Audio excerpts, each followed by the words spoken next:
நம்ம லியோவோட பையன் நடித்து ரிலீஸ் ஆன படம் தான் நைட் ரைடர்ஸ். இந்த கதைக்குள்ளே போகிறதுக்கு முன்னாடி நீங்கள் நம்ம சேனலுக்கு புதுசாக இருந்தால் மறக்காமல் சப்ஸ்கிரைப் பண்ணிட்டு அப்படியே பக்கத்தில் ஹைப்புன்னு சொல்லி ஒரு சிம்பிள் ஒன்று இருக்கும் கமெண்ட் பாக்ஸில், அதையும் அழுத்தி விட்டுருங்க. அப்போ தான் நிறைய பேர்த்துக்கு இந்த வீடியோ போய் சேரும். வாங்க ஸ்ட்ரெயிட்டாக வீடியோக்குள்ளே போகலாம். கதையோட ஸ்டார்டிங்கில் கேரளா பார்டரில் இருக்கிற ஒரு ஊரை காமிக்கிறாங்க. நைட் ஆனால் அந்த ஊரோட காவல் தெய்வமாக இருக்கிற கோழி அவங்க வீட்டு மேலெல்லாம் போய் ஊரை காவல் காக்கிறதா ஒரு ஐதீகம் இருக்குது. அப்படியே கட் பண்ணால் ரொம்ப நாளைக்கு அப்புறம் ஷாமுங்கிற ஒருத்தனை காமிக்கிறாங்க. இவன் தான் நம்ம படத்தோட ஹீரோ. வெளியூருக்கு வேலைக்கு போயிட்டு வரும்போது சரக்கெல்லாம் வாங்கிட்டு வந்திருக்கான் அவங்க ஃப்ரெண்ட்ஸுக்காக. காலைல ஃப்ரெண்ட்ஸுக்கிட்ட போய் இதை சொல்ல இவங்களும் கூட்டிக்கிட்டு மொட்டை வெயிலில் மேலே இருக்கிற மலைக்கு போகிறானுங்க. ஆக்சுவலி மலையில் என்ன நடந்திருக்குன்னா, இதுக்கு முன்னாடி இங்கே குடித்த ஒருத்தன் தப்பி தவறி கீழே விழுந்துட்டான் மலையிலேருந்து. அதை இவங்களோட ஊர் காவல் தெய்வம் தான் இப்படி பண்ணிருச்சுன்னு சொல்லி அந்த பயத்திலையும் மலைக்கு மேலே யாருமே வரதில்லை. இதை சாக்கா வச்சுக்கிட்டு இங்கெல்லாம் இதை ஒரு பாராவே மாற்றி வச்சுருக்கானுங்க. இவனுங்களும் குடிச்சு முடிச்சுட்டு கீழே வர இவனுங்க மிச்சம் வச்ச சரக்கை மட்டும் யாரோ ஒருத்தன் வந்து உறிஞ்சி குடிக்கிற மாதிரி காமிக்கிறாங்க. அப்படியே கட் பண்ணால் இப்போ ஊர் மிலிட்ரிக்காரரோட வீடை சுற்றி ஒரே கூட்டமாக இருக்குது.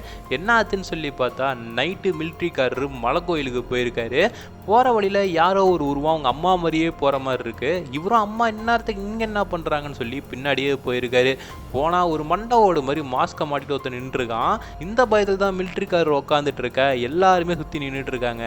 அவருக்கு இந்த குழப்பமே என்ன முடியாமல் திருப்பி அவரோட வீட்லேயே நிறையா அந்த வட்டெல்லாம் போட்டு ஒரு கோலா மாதிரி போட்டு சூனியத்தை வச்சுட்டு போயிருக்கான். யாரா அந்த வேலைலாம் பார்க்குறதுங்கிற மாதிரி ஊருக்காரங்களாம் ஒரு பக்கம் தெரிஞ்சிட்டு இருக்க. அதுக்கப்புறம் ஊரில் திருவிழாவும் ஆரம்பிக்குது. திருவிழாலாம் கோலாகலமாக நடந்துட்டு இருக்க சேமோட ஆள் தன்யாவையும் பார்க்குறான். ஸோ ரெண்டு பேரும் உட்காந்து ஒரு ஆட்டோவில் பேசிகிட்டு இருக்காங்க. ஏன்னா ஊருக்குள்ளே பேச முடியாதுல்ல, அதனால் ஆட்டோக்குள்ளே பேசிகிட்டு இருக்க தன்யாவும் நைட் என்னோட வீட்டுக்கு வா, இன்றைக்கி யாரும் வீட்டில் இருக்க மாட்டாங்கன்னு சொல்ல அப்படியே நம்ம ஹீரோவோட மூஞ்சி சுருங்கும் பாருங்க. என்ன நம்ம ஹீரோவுக்கு பிரச்சனைனா, நைட்டுனா நம்ம ஹீரோவுக்கு ரொம்ப பயம். நம்ம ஹீரோ ஒரு வீரன் தீரன் சூரன் சொல்லி தான் தன்யா லவ் பண்ணிகிட்டு இருப்பா. இதெல்லாம் அவளுக்கு தெரியாமல் மறைச்சி வச்சுட்டு இருந்தாலும் இன்னைக்கு கூப்பிட இவன் ஒரே டென்ஷன் ஆகிறான். ஆக்சுவலி என்ன நடந்திருக்கும்னா, சின்ன வயசில் நம்ம சாமோட அம்மா வேலைக்கு போகும்போதெல்லாம் ஜோதிங்கிற ஒரு பக்கத்து வீட்டு அக்காட்ட தான் விட்டு போவாங்க சாமை. அவனுக்கு சோறை ஊட்டி பார்த்துட்டதில் பாதி பங்கு ஜோதி அக்காவுக்கு இருக்குது. ஜோதி அக்காவுக்கு ஒரு நாள் கல்யாணம் ஆக போகுதுன்னு தெரிஞ்சு சாம் வந்து, நீ இங்கேருந்து போயிட்டுனா எனக்கு யாருக்கா சாப்பாடு விட்டுவான்னு சொல்ல, நான் எங்கே இருந்தாலும் உனக்கு பறந்து வந்தாச்சா சாப்பாடு விட்டு போகிறேன்டா கண்ணான்னு சொல்லிட்டு போகிறாங்க. அதுக்கப்புறம் கொஞ்சம் நாளில் ஜோதி அக்காவும் தற்கொலை பண்ணிக்க. அன்னையிலேருந்து நம்ம ஹீரோவுக்கு நைட் ஆனால் ஜோதி அக்கா வந்து சாப்பிடவாளான்னு சொல்லி கூப்பிட்ற மாதிரியே இருக்குது. ஆக்சுவலி ஜோதி அக்காவோட பேய் அவன் நம்ம ஹீரோவை துரத்திட்டு இருக்கு. இதெல்லாம் நினச்சி ஒரே பயத்திலேயே நம்ம ஹீரோ நைட்டு தன்யாவோட வீட்டுக்கு போகாம விட்டுறான். அடுத்த நாள் காலையில் விடியுது. குட்டப்பங்கிற ஒருத்தரோட வீட்டுக்கு முன்னாடி எல்லாரும் நிற்கிறாங்க. ஏன் நிற்கிறாங்கன்னு பார்த்தா, அவன் எதுவுமே சொல்லாமல் குதிரை மாதிரியே கத்திட்டு திரியிறான். நைட்டு குட்டப்பா சரக்கடிச்சிட்டு வீட்டுக்கு வர இவன் வந்த நேரம் முகமூடி போட்டவன் முன்னாடி நின்றுருக்கான். அவன்கிட்டயே போய் தீப்பெட்டுலாம் வாங்கி பற்ற வச்சு குச்சி கீழே விழுந்துருச்சா நீ எடுக்கலான்ட்டு போனான். கால்லாம் ஒரே குதிரை மாதிரி இருந்திருக்கு. அங்கே அவன் போடுதான் இப்போ இவன் குதிரை மாதிரி கத்திட்டு இருக்கான். இவங்களுக்கு மட்டும்தான் இப்படி ஆயிருக்கான்னு கேட்டால் இன்னும் ஒரு சில பேர்த்துக்கு நிறைய விஷயங்கள் நடந்திருக்கு. இந்த மாதிரியே குட்டப்பாவோட ஃப்ரெண்டும் யாராமன் இப்படிலாம் பண்ணுறான், வண்டி இருக்கா மலை கோயிலுக்கு போகலாங்கிற மாதிரி போகிறாங்க எல்லாரும். அங்கே போனால் அவங்களெலாம் அடித்து அவன் திருப்பி கீழே அனுப்பி விட்டுறான். இதனால் அவனை எப்படியாவது பிடிச்ச அவனு சொல்லி ஊர் மக்கள் ஒரு பக்கம் போயிட்டுருக்க. திருப்பியும் அதே நாள் தன்யாவை பார்க்குறான் நம்ம ஷாமு. அவன் நேற்று தான் வர முடியல, ஓகே இன்னைக்காச்சும் அவள் இன்றைக்கி நைட்டு யாரும் இருக்க மாட்டாங்கன்னு சொல்ல, என்னதான்டா பண்ணலான்னு சொல்லி ஃப்ரெண்ட்ஸுக்கிட்ட ஹெல்ப் கேட்க, நீ என்ன பண்ணுற, இருட்டாகிறதுக்கு முன்னாடியே அவங்க வீட்டோடைய ஓலைக்கொட்டாய் கிட்ட போய் ஒளிஞ்சிக்கோ, அங்கேருந்து இருட்டான வட்டியும் வீட்டுக்கு போன்னு சொல்ல இவனும் டார்ச் லைட் எடுத்துகிட்டு அவங்க சொன்ன மாதிரியே போய் ஒளிஞ்சிக்கிறான் மாட்டுக்கட்டு தறியில். நைட் ஆயிடுச்சு, கரண்ட்டு வேற ஆஃப் ஆயிடுச்சு. இதை பார்த்தோன்னே அந்த பக்கம் ஜோதி அக்காவோட ஆவி ஒரு பக்கம் சாப்பிடுப்பான்னு நின்றுட்டு வர, அதே டைம் இந்த பக்கம் குதிரைக்கால் வச்சிருக்கோன்னு எகிரி குதிக்கிறான் மேலே இருந்து. நம்ம ஹீரோக்கு ஒன்றை பார்த்தாலே பயத்தில் ஒரு மாதிரி ஆயிடுவான். இப்போ ரெண்டும் அட் டைமில் வர அப்படியே பயந்து போய் மயக்கம் போட்டு விழுந்துடுறான். அதுக்கப்புறம் காலைல எந்திரிச்சு பார்க்க ஃப்ரெண்ட்ஸ்லாம் வந்து என்னடா பண்ண என்னடா ஆச்சுங்கிற மாதிரி இவனு ஒரே பார்த்துட்டு இருக்க. அப்புறம் அவனை ஹாஸ்பிட்டலுக்கு கூப்பிட்டு போய் தன்யாவை காமிக்கிறாங்க. அதுக்கப்புறம் என்ன நடந்துச்சுன்னு பார்த்தா, அன்னைக்கு நைட்டு நம்ம ஹீரோ முன்னாடி அந்த குதிரைக்காலம் வந்திருக்கான். இவன் மயக்கம் போட்டு கீழே விழுக அவன் போய் தன்யாவோட வீடை தட்டியிருக்கான். தன்யாவும் நம்ம ஹீரோ தான் வந்திருக்கான்னு சொல்லி கதவை ஓப்பன் பண்ண பார்த்தா வெளியே யாருமே இல்லை. அப்புறம் உள்ளே வர அந்த மாஸ்க்கு போட்டவன் நம்ம தன்யாவோட உடம்பெல்லாம் கிழிச்சு விட்டு அவர்கிட்ட தப்பாக நடக்க ட்ரை பண்ணிட்டுருக்கான். அதே டைம் சித்தப்பாவும் கொஞ்சம் சரக்கை போட்டு அங்கேயே படுத்துருப்பாரு போல். அதுக்கப்புறம் அவர் தான் வந்து காப்பாற்றிருக்காரு. இதெல்லாம் நம்ம ஹீரோக்கு இப்போ தெரிய வர தன்யாவும் எப்படியாவது அந்த குதிரைக்காலனை பிடிச்சி அவனுக்கு ஒரு பெரிய தண்டனையை கொடுக்கணும்னு சொல்லி நம்ம ஹீரோட்ட சொல்ல ஹீரோவுக்கு கிட்டத்தட்ட ஹார்ட் அட்டாக்கே வந்துடும் போல இருக்கு, அந்த அளவுக்கு பார்த்துட்டு இருக்கான். ஏன்னா நம்ம ஹீரோவுக்கு நைட்னா பயம், ஆனால் அந்த குதிரைக்காலம் வரதே நைட்டு தான். சரின்னு வேற வழியே இல்லாமல் நம்ம ஹீரோவும் ஹீரோயின்ட்ட கண்டிப்பாக உனக்காக நான் அவனை பிடிக்கிறேங்கிற மாதிரி வீரவாசனெலாம் பேசிட்டு வெளியே வரான். நைட்டு குதிரைக்காலனை பிடிக்கலான்ட்டு நைட்டு டார்ச் லைட்லாம் தூக்கிட்டு ஃப்ரெண்ட்ஸோட போகிறான். அங்கே போனால் யாரோ மணி ஆட்டிகிட்டு வர மாதிரியே இருக்குது. பக்கத்தில் வர மாதிரி இருக்க நம்ம ஹீரோன்னு தெரிச்சு ஓடிடுறான். அது அப்போ தான் வெளியே வர்றது யாருன்னு பார்த்தா ஒரு சின்ன கண்ணுக்குட்டி. இதை பார்த்ததுக்கே எப்படி தெரிச்சு வரானே, இவன் எப்படி குதிரைக்காலனை பிடிக்க போகிறான்னு சொல்லி ஃப்ரெண்ட்ஸும் போயிடுறாங்க அவன் கூடயே. அடுத்த நாள் அந்த கண்ணுக்குட்டியும் செத்து போய் கிடக்கு. ஆக்சுவலி இவனுங்க 3 பேர் அங்கே வந்து போன விட்டியும் குதிரைக்காலனும் அங்கே தான் இருந்திருக்கான். இவங்கள பார்த்துக்கிட்டே அவனும் அங்கே உட்காந்துட்டு இருந்திருக்கான். இதுக்கப்புறம் இது ஊரில் ஒரு பெரிய பிரச்சனையாக போக அதுக்கப்புறம் தான் போலீஸ் ஸ்டேஷன்லேருந்து ஆளே வராங்க இந்த ஊருக்கு. அதுவும் ஒரே ஒரு சின்ன கான்ஸ்டபிளை மட்டும் அனுப்பி விடுறாங்க. இதுக்கப்புறம் எப்படா நம்ம போய் குதிரைக்காலனை பிடிக்க போகிறோன்னு ஷியாம் யோசிச்சுட்டு இருக்க.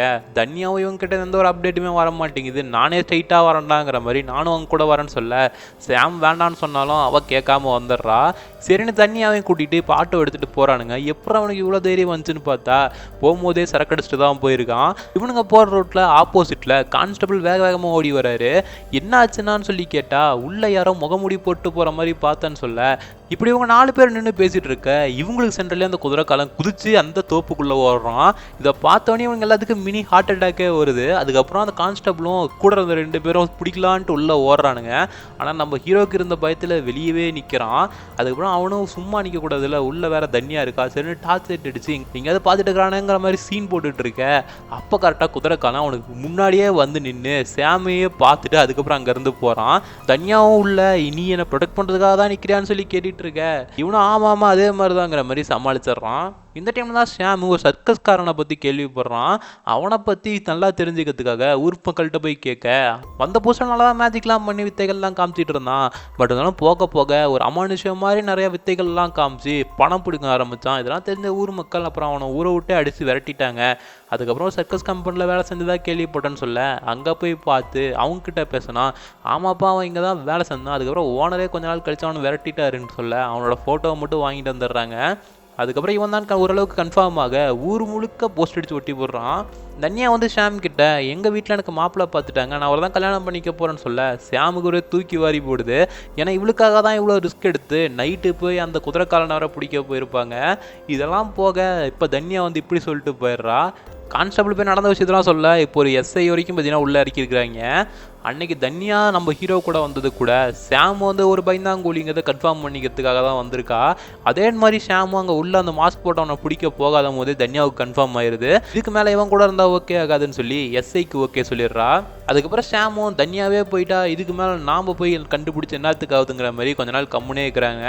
ஆனால் இந்த பக்கம் அந்த குதிரைக்காரோட இருக்க சைக்கோ வேற தூண்டி விட்டானுங்கல்ல, அவன் வந்து என்னோட போஸ்டரையே ஊர் முழுக்க அடிச்சு ஒட்டிட்டீங்கடா, இதுக்கு மேலே நான் உங்களை சும்மா விட மாட்டேங்கிற மாதிரி நம்ம ஹீரோவோட ஃப்ரெண்ட்ஸ் 2 பேர்த்தோட வீட்லேயும் ஒரு வெடியையும் ஒருத்தனை போட அடிச்சும் போடுறான். ஷியாமோட வீட்லேயே பூந்து அம்மாவோட மண்டையிலேயே ஒரு சரக்கு பாட்டில் அடிக்க இதுக்கு மேலே இவனை இப்படியே விட்டா ஆகாதுங்கிற மாதிரி இவனை திருப்பி தொலைவ இறங்குறாங்க உள்ள. அதே மாதிரி இந்த பக்கம் வாண்டடாக கேஸ் எடுக்க வந்த போலீஸும் நான் உங்களுக்கு ஹெல்ப் பண்ணுறேன்டாங்கிற மாதிரி எந்த சைக்கோ வந்து எங்கெங்கெல்லாம் போய் உள்ளே இறங்கினானோ அங்கங்கெல்லாம் அவனோட க்ளூவை விட்டு போயிருக்கான். கிட்டத்தட்ட 3 நாளைக்கு ஒரு டைம் தான் என்னோட சேட்டையை காமிச்சிருக்கான். அதுவும் சரக்கை போட்டு தான் சேட்டையை காமிச்சிருக்கான். ஊரில் கொஞ்சம் சரக்கு கடை தான் இருக்கும், அது எல்லாமே மூடிட்டு இன்றைக்கும் வருவாங்கிற மாதிரிலாம் வெயிட் பண்ணிட்டு இருக்காங்க. பட் ஆனால் அவங்க சரக்கு வாங்குறதுக்கு வரல. அதுக்கு பதிலாக மிலிட்ரிக்காரரோட வீட்டில் என்றைக்குமே சரக்கு இருக்குன்னு தெரிஞ்சு அங்கே உள்ளே குதிச்சிட்றான். இவனை பிடிக்கிறதுக்காக அவங்களும் அங்கே தான் வெயிட் பண்ணிட்டு இருந்திருக்காங்க. கிட்டத்தட்ட இவங்க எல்லாருமே அவனை பிடிக்க போகும்போது அங்கேருந்து தப்பிச்சு ஓட, ஆனால் இவங்க 4 பேர் சேர்ந்து கூட அவனை பிடிக்க முடியல. அவன் இவங்களை போட்டு அடி பொழந்து எடுக்கிறான். அதுக்கப்புறம் ரொம்ப இருட்டான இடத்துக்கு போக நம்ம ஹீரோ வேற பயத்தில் இருந்துட்டு இருக்க. அதே டைம் ஜோதி அக்காவோட பேய் வேற வந்து சாப்பிட்றான்னு சொல்ல இன்னைக்கு கூட நான் உனக்கு என்ன சாப்பிட்ணும் அவ்வளோதானுங்கிற மாதிரி சாப்பிட்றான். அதுக்கப்புறம் ஜோதி அக்காவோட ஆவியும் போயிடுது. ஒரு சாப்பாடு வாங்கியிருந்தா இது சின்ன வயசுலேயே போயிருக்குங்கிற மாதிரி நம்ம ஹீரோக்கு அப்போ தான் புரியுது.